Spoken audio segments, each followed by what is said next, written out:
G'day guys and welcome back to AdosTheGreat YouTube channel. So guys, in today's video I'm going to be giving you a rapid review of today's NRL news thanks to Clarkie's Rugby League column.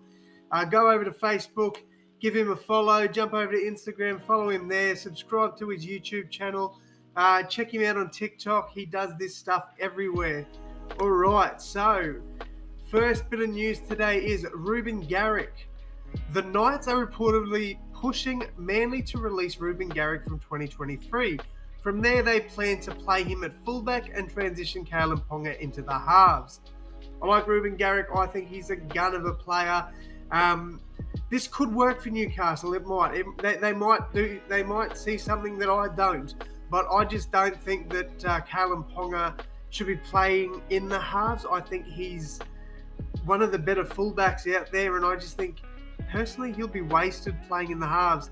Now I could be completely wrong, and I'm happy to admit it if I am, but I just think this is the wrong move for Newcastle. Alright, next up, Jack Whiten. Kangaroo centre Jack Whiten has declared, that's right, got confused there.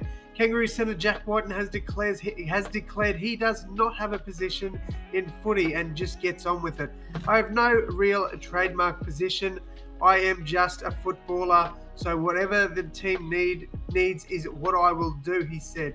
I like this. I agree. I think Jack Whiten could play nearly anywhere on the field.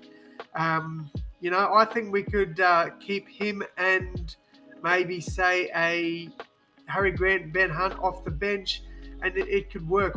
You could play Jack Whiten in the second row, in the centres, on the wing at fullback, in the halves, dummy half, lock. He can pretty much play anywhere on the field, and I think I completely agree with this statement. Right, next up, Nene McDonald. Nene McDonald says Papua New Guinea are growing in confidence in this World Cup. It's almost like the same team from 2017, and we have gelled a lot, and we are rising up and trying to make a difference. We want to have an effect in this cup, not just be a part of it. One day we'd like to win it for our people, he said. Beautiful stuff, man. I love the Papua New Guinea supporters. They're some of the most passionate supporters out there. And I love the players as well. They dig in and they have an absolute crack. I think Nene McDonald has summed it up perfectly here. Sorry about that. And I hope one day they do win a World Cup. Next up, Josh Aloiai. Manly forward Josh Aloiai admits he and his family received multiple death threats for withdrawing from the game Manly wore their pride jersey. Those who thought he should wear the jersey also targeted his young son with vile threats. Absolutely disgusting. I think death threats should be kept out of anything. If you're that low of a person that you feel the need to threaten somebody with death, especially someone like a young man's son, that is absolutely disgusting. You should be ashamed of yourself. Go back down to your basement and hide away from the rest of humanity. I did watch the clip with Josh Aloiai saying, that double standards are a big thing there. There's a lot of players at Manly that are atheists and refuse to wear Christian jerseys that some of these Islander boys have, posed the question to. Look, I think I had no issue with the pride jersey. I think that, I had no issue with it. I had no issue with it. But again, I'm not a religious person, cannot stand religion. I'm an agnostic. Google that if you don't know what it is. I personally think that if it's good for one person, it should be good for the other. So if these guys, if they want a Christian jersey in, and you guys are going to supply pride jersey, I think you should give these guys a Christian or a religious jersey. I don't have any issue with that. I honestly don't. Look, I think it's gone too far now that we should probably start posing the question about all these different kinds of jerseys. But I had no issue with the pride jersey. And I have no issues with a religious jersey either. Again, not religious by any means, but yeah, if the boys want to wear it, I say let them. So yeah, let's keep it going. All right, Isaac Matalavea Booth. The Bulldogs have signed former Titans prop Isaac Matalavea Booth, who is bigger than Nelson Asafa Solomona, standing 2 meters tall and weighing 127 kilos. Crazy, man. That's a huge pickup. Huge pickup for the doggies. I tell you what. Yeah, look at him next to AJ Brimson. Crazy. I think that's a really good signing. Shout out to them for picking him up. All right, next up, Blake Moser. The Broncos have added Blake Moser to their full-time squad and have confirmed they have plans to debut him in 2023. He has a similar physique to Cameron Smith. He is tall for a hooker. He is lean up top, but he has very strong legs, just like Cameron Smith. A Broncos rep added. I think this is good for the Broncos. I think they really need to lock in their dummy half. I hope he does well. I really do. I'll keep an eye on him for fantasy for sure.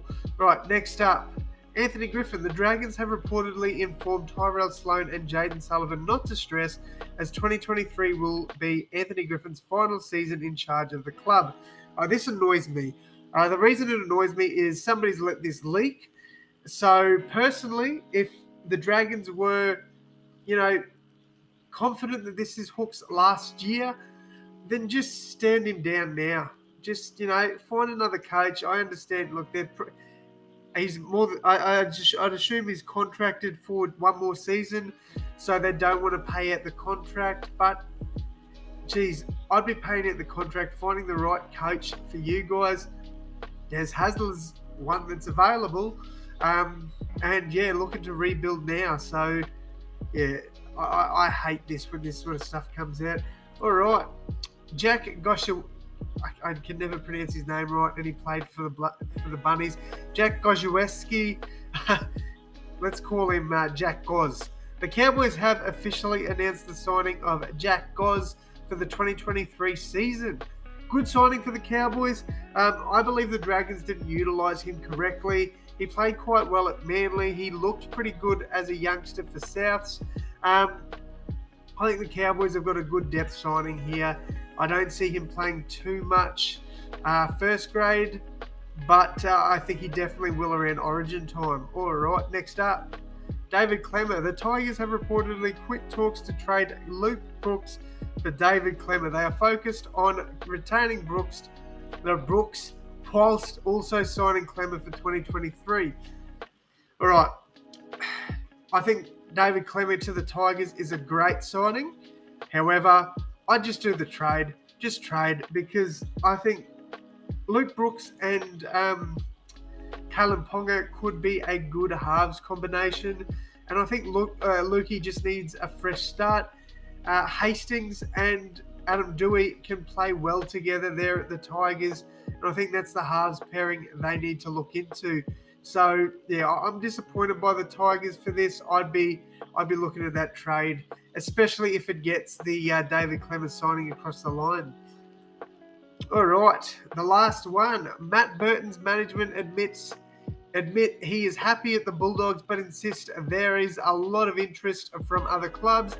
It's expected the Bulldogs will need to increase his salary to $1 million plus per season to re-sign him long term. I don't know.